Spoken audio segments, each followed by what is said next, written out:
ठंड में गरीब की झोपड़ी। आज तो पानी एकदम बर्फ जितना ठंडा है, हाथ जमने को हो रहे हैं।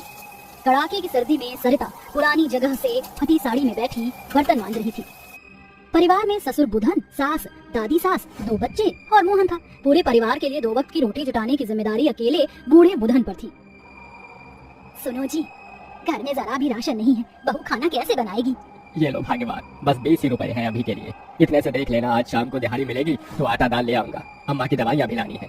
तभी टूटे फूटे खटिये पर पड़ी हीरा मणि कहती है, बुधन बेटा, अब मेरे जाने का वक्त आ गया है। तू मुझ पर दवाइयों में पैसे खर्च मत कर। पिछले 6 महीने से कमरे का किराया नहीं भरा। तू घर का किराया भाड़ा देख, वरना कहीं ऐसा ना हो कि इस सर्दी में हम गरीबों के सर से ये छत भी छिन जाए। इस सच को स्वीकारना बुधन के परिवार के लिए बड़ा ही मुश्किल था। जहां अमीरों के लिए सर्दियों का मौसम सुहावना होता है, मगर गरीबों के घर परिवार पर ये ठंड जैसे कहर बनकर बीतती है। ऐसे ही समय बीतता गया और एक दिन लालचंद आ धमकता है। अरे ओ बुधन, बाहर निकल। लालचंद जी, आप यहाँ? मैं यहाँ अपने पैसे मांगने आया हूँ, निकाल मेरे पैसे, वरना आज के आज अभी तुम सब मेरा घर खाली करो। लालचंद जी, हमें थोड़ी मोहलत और दे दीजिए, हम आपके पैसे चुका देंगे। तू चुकाएगा मेरे पैसे? वो तो ठीक से अपने पैरों पर खड़ा भी नहीं हो सकता, अपाहिज कहीं का। अब क्या मेरे पैसे भीख मांग कर चुकाएगा? भरी सर्दी में लालचंद बुधन के पूरे परिवार को घर से निकाल देता है। राजू और गुड्डी अपनी नन्ही आंखों से सारा नजारा देख रहे थे।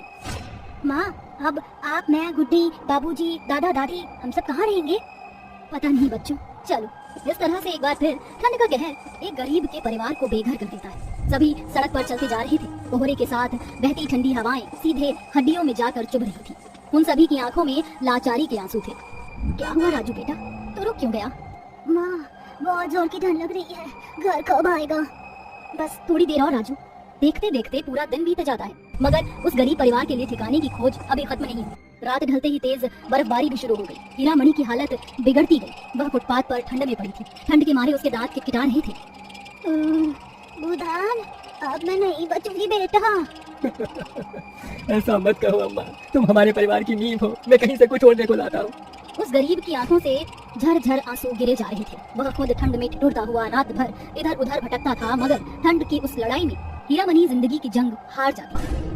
सुबह तक हीरा मणि की लाश फुटपाथ पर पड़ी रहती है। बुधन का पूरा परिवार फूट फूट कर रोता है। क्यों ऊपर वाले, ये तेरी विधि का लिखा कैसा विधान है? सारा दुख दर्द तू हम गरीबों की झोली में ही क्यों डालता है? क्यों डालता है? उस ठंड के कहर ने उस गरीब के परिवार से उसका एक अपना छीन लिया था, मगर उसे अभी और सफर तय करना था। उसने हाथ पसर कर सभी से मदद मांगी। अरे कोई मदद करो, थोड़े पैसे दे दो मुझे, अपनी माँ का दाह संस्कार करना है, मदद करो। इतने में पुलिस की जीप वहाँ आ जाती है और उसे झाड़ने लगती है। अब यार फोकट राम, ये फुटपाथ पर क्या तुम्हारे बाप का घर है जो सारे यहाँ आकर जम गए हो? चलो भागो यहाँ से। कहाँ जाएंगे साहब, हमारे पास कोई ठिकाना नहीं, हमें यहाँ रहने दीजिए। खड़ूस पुलिस मोहन और बुधन पर लाठी बरसाने लगता है। चलते चलते वह एक कचरे के ढेर के पास आते हैं। बहू जानकी, हम यही अपना बसेरा बनाएंगे। मगर जी, इस कचरे में हम कैसे रहेंगे? हम सभी को साथ मिलकर सामान जुटाना पड़ेगा। तभी सरिता देखती है कि कचरे के ढेर में एक फटा चिटा तिरपाल फेंका हुआ है। बुधन उस तिरपाल को चारों ओर पेड़ से बांध देता है। ले देखकर अब वही तिरपाल उन गरीबों के लिए सर छुपाने की जगह थी। इतने में सरिता जानकी आग जलाने को जंगल से लकड़ियां बीन कर लाती है। माँ, मुझे बहुत ठंड लग रही है, भूख भी लगी है। बच्चों को भूख से मचलता देखकर बुधन और मोहन का कलेजा कचोट पड़ता है और उसकी आंखों से टप टप आंसू गिरते हैं। मेरे बच्चों, अपने गरीब दादा को एक दिन और दे दो, कल मैं दाना पानी कहीं से भी ले आऊंगा। भूख रोटी की कीमत एक गरीब से भला कौन जान सकता है? सभी रात भर ठंड से कांपते हुए उस तिरपाल में काटते हैं, मगर आधी रात बहुत तेज बर्फबारी होती है। ठंड 3 गुना बढ़ जाती है। ये ठंड तो खून जमा देने वाली है, अब क्या करेंगे? इस तिरपाल के नीचे भी ठंड से आड़ नहीं ली जा रही। जानकी, अगर इस ठंड में हमें जिंदा रहना है तो हम सभी को झोपड़ी बनानी होगी। माँ, ठंड लग रही है, कुछ ओढ़ने को दो ना। क्या दूं मेरे बच्चों, यहाँ ओढ़ने को कुछ भी नहीं है। माँ, फिर तो हम भी बूढ़ी दादी की तरह बिना कंबल के मर जाएंगे ना। फिर आप सभी मेरे और गुड्डी के लिए भी रहोगे। ऐसे तो घर के बिना हमारे बाद आप और बाबूजी भी मर जाओगे, और फिर दादा दादी भी मर जाएंगे। हम बेघर क्यों हुए माँ? हम सब मर जाएंगे। आंसू पोंछ लो मेरे बच्चों, हम नहीं मरेंगे। हम सभी अपनी झोपड़ी बनाएंगे जिसे हमसे कोई भी नहीं छीनेगा और न कोई हमें भगाएगा।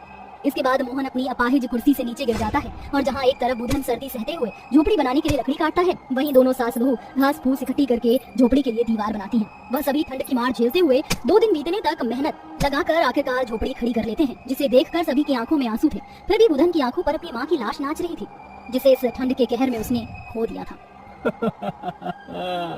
देखो जानकी, हम गरीबों के सर की खोई हुई छत लौट आई।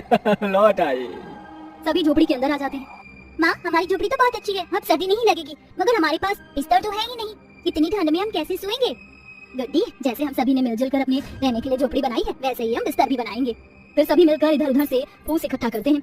वहीं राजू और गुड्डी कचरे में से फेंकी हुई बोरियां भी उठा लेते हैं, जिस पर फूस से बिस्तर बनाते हैं और सभी सो जाते हैं। और दोनों गरीब सास बहू अपने परिवार को सर्दी से बचाने के लिए झोपड़ी में फूलों का बिछौना लगाती हैं और सभी सो जाते हैं। मगर बुधन को रात भर नींद नहीं आती है। उसके मन में अभी 2 वक्त की रोटी कमाने की चिंता उसे जगाए हुए थी। अगली सुबह जानकी, काम देखने जा रहा हूँ, कोई काम मिलेगा तभी तो दाना पानी आएगा। वह दिन भर भूखे प्यासे काम की तलाश में भटकता है, जहाँ उसे ईटा भट्टी में 200 की दिहाड़ी पर रख लिया जाता है। वह ठंड में ईटा ढोता और हाथ जम जाने पर आग ताप कर फिर से उठ खड़ा होता। उसकी आंखों में आज एक खुशी थी, क्योंकि आज वह अपने परिवार को 2 वक्त की रोटी खिला पाएगा। शाम को वो राशन लिए झोपड़ी में लौटता है। ये लो बहू, आटा दाल लाया हूँ, खाना बना लो। आज कई दिनों के बाद हम गरीबों की झोपड़ी में चूल्हा जलने जा रहा है। जिस दिन घर से बेघर हुए थे, आखिरी बार उसी दिन हम गरीबों के घर चूल्हा जला था। ये ठंड भी हम गरीबों से कितने इम्तिहान लेती है। इसके बाद सरिता झोपड़ी के बाहर माटी के चूल्हे पर खाना बनाती है और सभी साथ में मिल बांट कर रोटी खाते हैं। वहीं अब गरीब बूढ़े बुधन की मदद करने के लिए दोनों सास बहू सड़क बनाने के सीमेंट बालू ढूंढने में मजदूरी करके 100-200 कमा कर लाती है, जिससे वह अपने परिवार के लिए कंबल और गर्म कपड़े खरीद कर लाती है। अब उस गरीब परिवार के पास ठंड में रहने के लिए झोपड़ी, पहनने के लिए कपड़े और खाने के लिए 2 वक्त की रोटी थी, मगर इसके बदले बुधन को बड़ी कीमत चुकानी पड़ी थी। आलोक नाथ जी का पूरा परिवार खाने की मेज पर बैठा होता है। कविता भाभी, नाश्ते में और कितनी देर लगेगी? भूख के मारे चूहे पेट में पिट्ठूग्राम खेल रहे हैं। आजकल के बच्चों के पेट में भूख से चूहे खेल खेलते हैं, वरना हमारे जमाने में तो भूख से पेट में चूहे दौड़ा करते थे।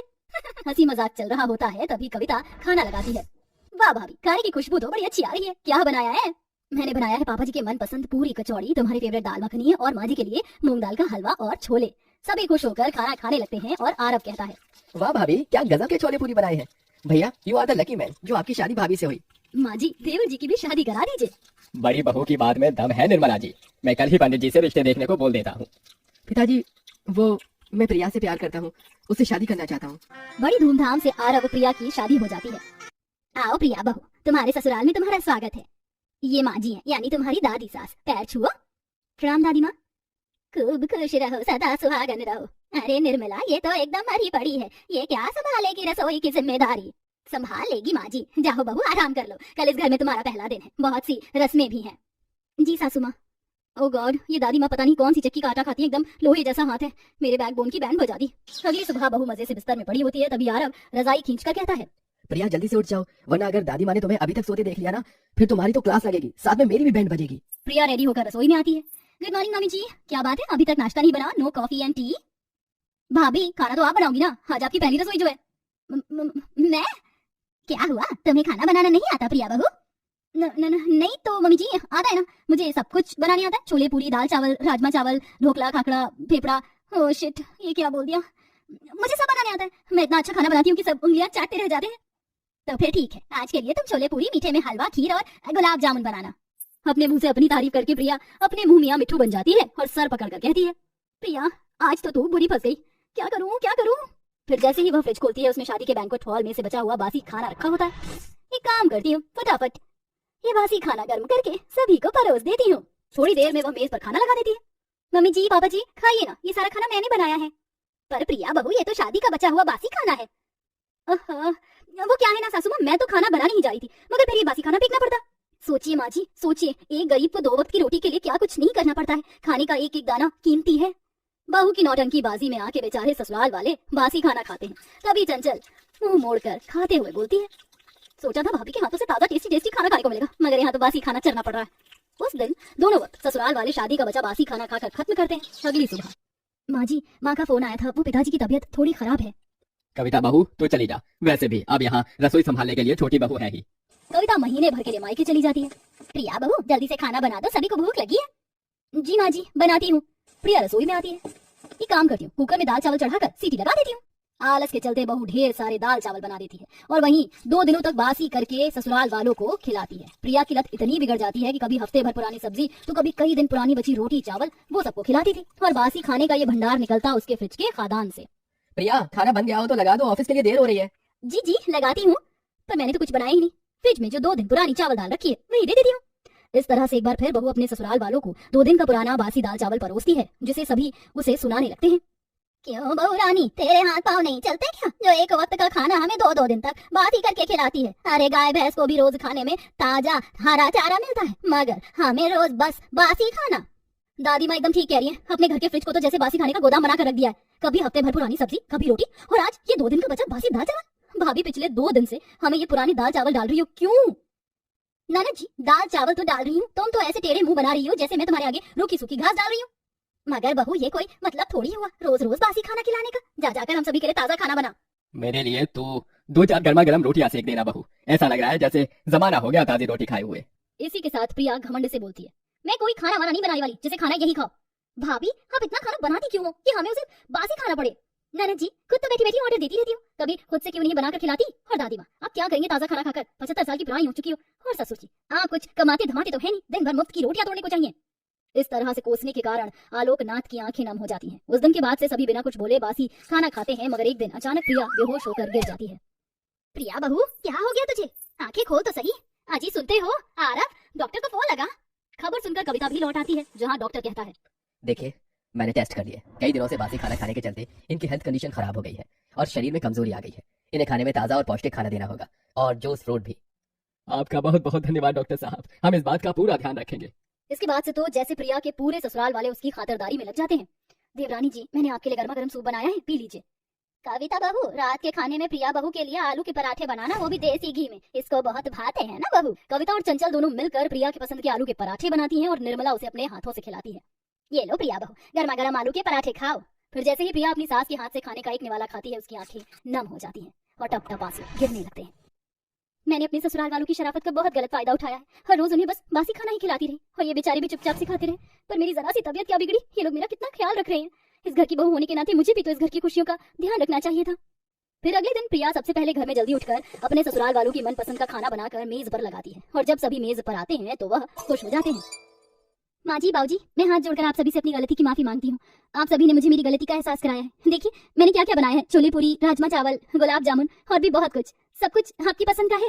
निर्मला भराई आंखों से अपनी बहू का माथा चूमती है और आशीर्वाद भरा हाथ उसके सर पर रखती है। जुग जुग जीती रहो बहू, आखिर आज तुम्हें अपनी जिम्मेदारियों का एहसास हो गया और अब हम सभी बासी खाना खाने से भी बच गए। माँ, सभी इस बात पर हंस देते हैं, जिसके बाद सभी साथ मिलकर बहू का बनाया ताजा खाना बड़ी खुशी से खाते हैं और उसकी खूब तारीफ भी करते हैं।